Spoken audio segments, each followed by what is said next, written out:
Salam saudara-saudara, jumpa lagi di dalam pelayanan mimbar hari Minggu di GKMI Eklesia. Saudara-saudara, kita akan berdoa sebelum kita mendengarkan firman Tuhan.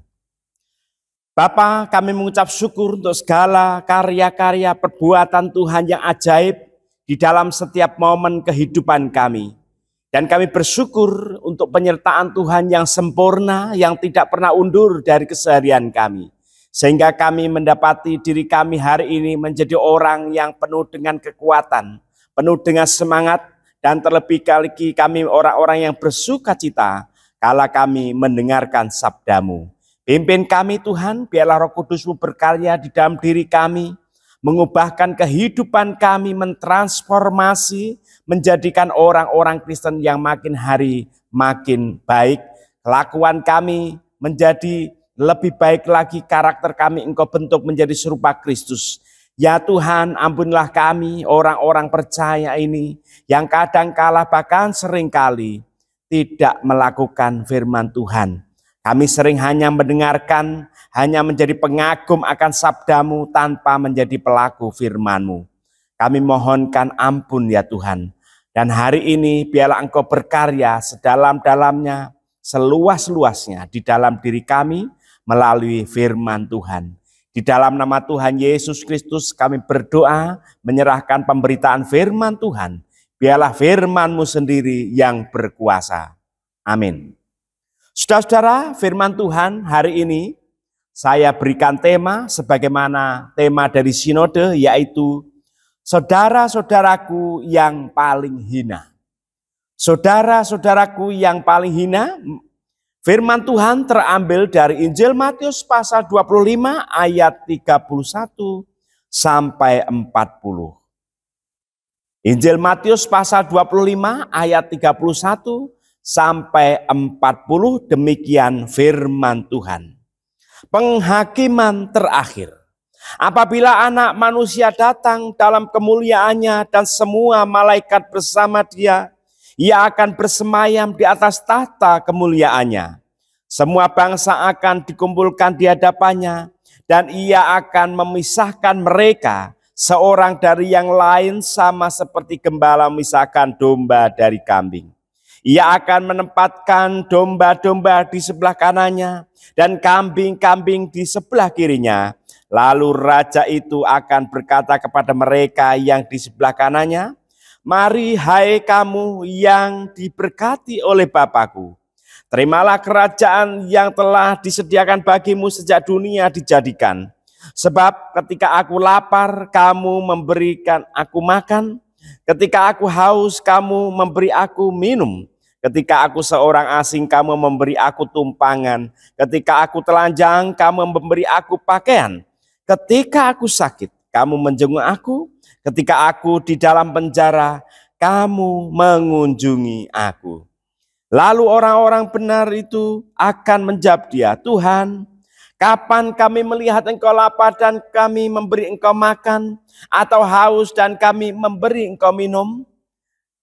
Kapan kami melihat Engkau sebagai orang asing dan kami memberi Engkau tumpangan dan telanjang dan kami memberikan Engkau pakaian? Kapan kami melihat Engkau sakit atau dalam penjara dan kami mengunjungi Engkau?" Raja itu akan menjawab mereka, "Sesungguhnya aku berkata kepadamu segala sesuatu yang telah kamu lakukan untuk salah seorang dari saudaraku yang paling hina ini, kamu telah melakukan untuk aku." Sedemikian jawab pembicaraan firman Tuhan. Yang berbahagia ialah kita yang membaca, merenungkan, bahkan mendengarkan, terlebih lagi melakukan firman Tuhan di dalam kehidupan setiap hari. Haleluya untuk firman Tuhan. Saudara-saudara, tema yang sangat menarik, selalu relevan di setiap zaman dan selalu otentik bagi kehidupan orang bergereja. Saudara-saudaraku yang paling hina. Orang paling tidak suka kalau dirinya itu dihina. Oleh karena itu orang itu tidak punya cita-cita untuk menjadi orang yang hina. Orang yang hina itu dimanapun, kapanpun menjadi masyarakat yang selalu diabaikan, selalu menjadi korban. Akhir-akhir dalam keseharian kita dipenuhi dengan dunia politik, isu-isu politik yang menjejali kehidupan kita. Siapakah yang paling menjadi korban di dalam isu-isu itu? Yang paling menjadi korban itu adalah orang yang dihinakan dan orang yang paling dianggap hina. Jelas orang tidak mau dirinya itu mendapati dirinya itu sebagai orang yang hina. Saudara-saudara, tetapi pada realitanya kita mendapati di sekitar kita, Tuhan Yesus sendiri menyebutkan banyak orang yang disebut atau distempel menamakan diri sebagai orang yang hina. Tuhan Yesus sendiri juga pernah mengidentifikasikan bahwa dirinya itu ada seorang hamba yang hina. Dari kemuliaannya tinggi di surga yang maha mulia, maha agung, dia mengambil posisinya sebagai seorang hamba dengan terlebih dahulu mengkosongkan dirinya. Segala hak, wewenang semuanya itu diturunkan, diruntuhkan. Tetapi dia mengambil diri sebagai seorang hamba. Sebenarnya hamba itu bukan sekedar hamba, tetapi ini ada seorang doulos. Dia seorang budak yang tidak punya apa-apa. Hak atas hidup, hak atas materi, hak atas kesenangan, hak atas kelayakan tidak dimiliki seorang budak. Budak itu sama dengan orang yang hina. Dan orang yang hina itu dimiliki dalam pribadi Yesus itu. Maka saudara-saudara, kalau dikatakan saudara-saudaraku yang paling hina ini, itu selain merujuk kepada pribadi Yesus itu sendiri, juga bicara tentang sebuah panggilan gereja untuk bertanya sekali lagi, apa yang gereja lakukan, Anda dan saya lakukan? Kalau berhadapan face to face, muka dengan orang yang dihina, terhina, dan dalam posisi hina itu. Apa yang gereja lakukan? Apa yang Anda dan saya lakukan?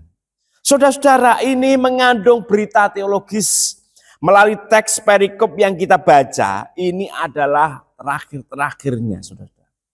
Ini Tuhan Yesus sudah memasuki pasal-pasal terakhir di dalam Injil Matius. Dalam hal yang terakhir sekali lagi dia menekankan pentingnya gereja itu care, berbela rasa, concern. Mereka itu punya empati, saudara-saudara, terhadap siapa? Orang-orang yang hina, orang-orang yang dihina, orang-orang yang posisinya itu memang diposisikan secara hina. Baik oleh masyarakat, baik oleh sistem dunia ini, baik oleh politisi, politik, saudara-saudara. Gereja itu selalu berhadapan dengan mereka. Gereja itu senantiasa ditantang. Gereja senantiasa dituntut oleh Tuhan untuk merespon dengan bertanggung jawab dengan orang-orang yang hina itu. Saudara-saudara, mari kita dengarkan, perhatikan berita teologis yang ada di dalam perikop yang sudah kita baca. Saudara, yang pertama, Yesus itu pribadi yang penuh dengan solidaritas. Dalam keagungannya sebagai Tuhan, dia berinkarnasi, Allah yang berinkarnasi menjadi Yesus. Dia mau masuk ke dunia ini dengan sistem yang rumit, ketidakadilan, kesalahan, dan sistem yang hina itu. Dia hadir di sana untuk apa sih? Untuk bersolidaritas, untuk berbela rasa bagi umatnya. Saudara-saudara, umat Israel ketika mereka itu pulang dari pembuangan di Babel, mereka itu di dalam ibadah-ibadahnya sampai hari ini selalu berkata, inilah aku Tuhan, aku yang miskin.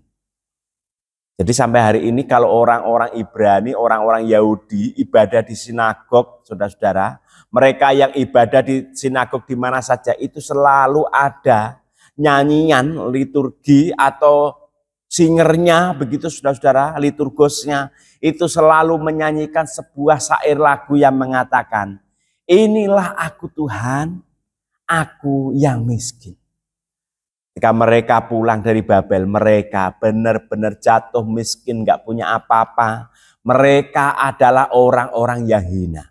Melalui Yesus mereka dilamat, mereka martabatnya dinaikkan lagi, dan mereka posisinya sebagai umat pilihan Allah, biji mata Allah dipulihkan lagi melalui pribadi Yesus. Maka Yesus itu adalah Tuhan yang memiliki sikap solidaritas, bela rasa yang benar-benar tercermin di dalam teks Matius ini. Kita menyebutkan dalam Matius yang lain, misalnya dikatakan tergeraklah hati Yesus oleh belas kasihan kepada mereka. Ada compassion, ada belas kasihan yang mendalam yang ada di dalam diri Yesus. Ketika Tuhan Yesus melihat orang banyak, dia tergerak hatinya. Sangat jelas sekali saudara-saudara bahwa Yesus memiliki belas kasih yang besar bagi umatnya. Apalagi bagi mereka yang hidup di dalam kelemahan, dalam kemiskinan, dalam penderitaan, dalam keterpinggiran, distempel, hina, dicap sebagai sampah masyarakat sekalipun saudara-saudara. Lebih lagi Yesus itu berinkarnasi dalam rupa manusia yang turut merasakan bagaimana rasanya itu dihina. Bagaimana rasanya itu dipandang hina oleh masyarakat. Bagaimana rasanya itu mati di dalam cara yang paling hina. Jadi kematian paling hina, saudara-saudara, dalam kerajaan Romawi dan orang-orang Yahudi itu adalah disalib. Orang Yahudi punya caranya sendiri menghukum mati, yaitu dirajam. Orang Romawi memiliki sangat banyak cara untuk hukuman mati.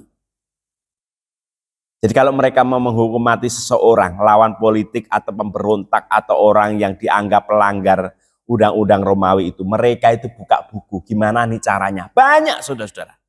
Dan yang paling jarang yang dilakukan itu adalah penyalipan. Tetapi itulah yang dikenakan oleh Tuhan Yesus. Dia sudah dipandang hina, disalibkan, dihukum mati dengan cara yang paling hina. Jadi kalau orang Romawi atau orang Italia zaman dulu kalau ngomong-ngomong, itu tidak boleh ngomong salib. Ya, itu kata-kata yang gak perlu diucapkan, itu sangat hina. Nah itulah dikenakan kepada Tuhan Yesus. Jelas dia merasakan secara benar sungguh-sungguh bagaimana rasanya dirinya itu dihina. Bahkan dia memposisikan sebagai pribadi yang paling hina. Tuhan seperti itulah yang peduli. Tuhan seperti itulah yang mau masuk dalam relung-relung kehidupan kita. Disitulah Tuhan Yesus itu membuka tangan bagi orang-orang yang hina. Tangan Tuhan itu terbuka. Nah sikap Tuhan inilah juga yang menjadi panggilan sebuah gereja dan orang-orang Kristen. Yesus yang berinkarnasi menjadi rupa manusia. Yesus yang mau menderita dan mati di kayu salib karena solidaritas pengorbanan Allah sebagai wujud cinta kasih-Nya bagi manusia serta dunia dan seluruh ciptaannya. Yang kedua, saudara-saudara, gereja adalah kepanjangan tangan Tuhan. Kepanjangan tangan Tuhan apa sih? Kepanjangan tangan Tuhan kepada orang-orang yang hina itu. Di sini Matius itu mendaftarkan secara lengkap apa sih yang dimaksud hina itu. Orang yang hina itu adalah orang yang benar-benar diposisikan hina. Karena memang dari hidupnya itu adalah lahir miskin, tidak beruntung dan hina. Karena sakit penyakit, saudara-saudara. Matius menuliskan secara detail dan rinci. Bisa dikatakan orang-orang yang sakit itu juga orang kusta khususnya. Mereka itu adalah orang yang hina, dijauhi. Mereka punya ritual tersendiri, tidak sembarangan boleh masuk di dalam ritual keagamaan masuk bait Allah. Mereka itu adalah orang yang hina. Orang yang lapar, yang selalu meminta-minta, itu pun. Orang yang haus dan lapar, mereka juga adalah orang-orang yang hina, orang yang terlunta-lunta, tidak memiliki tempat untuk tidur, untuk menyandarkan kepalanya, tidak memiliki tumpangan. Mereka itu juga adalah orang-orang yang hina. Orang-orang yang telanjang, saudara-saudara, orang yang tidak memiliki pakaian, Orang yang tidak memiliki pakaian itu bukan berarti orang itu real tidak punya pakaian, punya. Tetapi karena masalah ekonomi dia harus menjual atau menyewakan jubahnya yang biasa untuk selimut itu. Sehingga dia itu harus telanjang. Begitu hinanya. Orang yang sakit, orang yang masuk di dalam penjara, itu didaftarkan Matius secara rinci. Ini menandakan bahwa ketika Tuhan Yesus hidup, realitasnya memang demikian. Banyak orang-orang yang hina dan orang-orang yang hina itu tidak luntur, tidak hilang sampai hari ini. Dan ini juga menjadi bagian dari panggilan gereja. Jadi gereja itu jelas harus menjadi kepanjangan tangan Tuhan untuk pelayanan kasih. Allah yang mau hadir ke dunia dalam rupa manusia untuk menyelamatkan umatnya, maka selayaknya gereja juga memiliki solidaritas dan bela rasa untuk melakukan pelayanan kasih bagi dunia.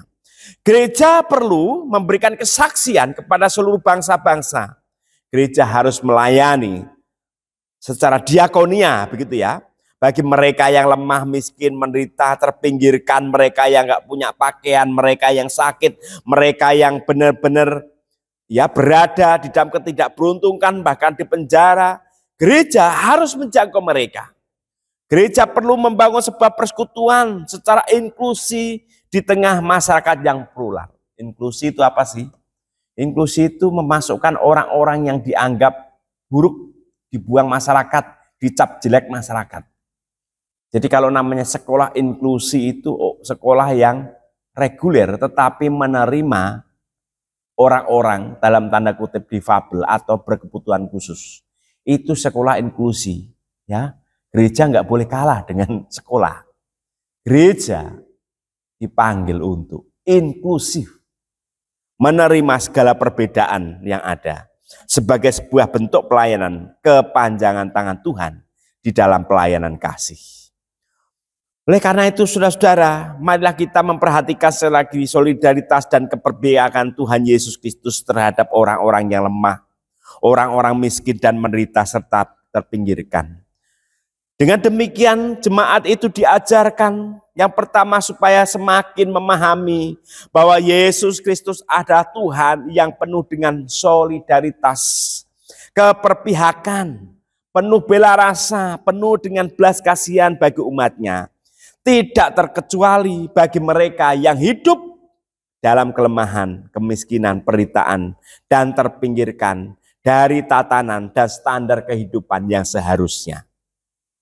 Banyak orang mengesampingkan nilai-nilai kemanusiaan dan keadilan, tetapi gereja justru harus menghidupi dan melakukan nilai-nilai itu. Yang kedua, jemaat juga diajarkan untuk semakin menyadari dan merasakan kasih dan pemeliharaan Tuhan Yesus Kristus yang selalu mencukupkan setiap apa yang kita butuhkan. Dengan memberi seseorang itu enggak miskin.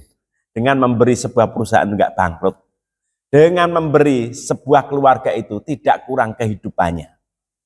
Dengan memberi gereja itu juga akan dicukupkan oleh Tuhan yang punya gereja.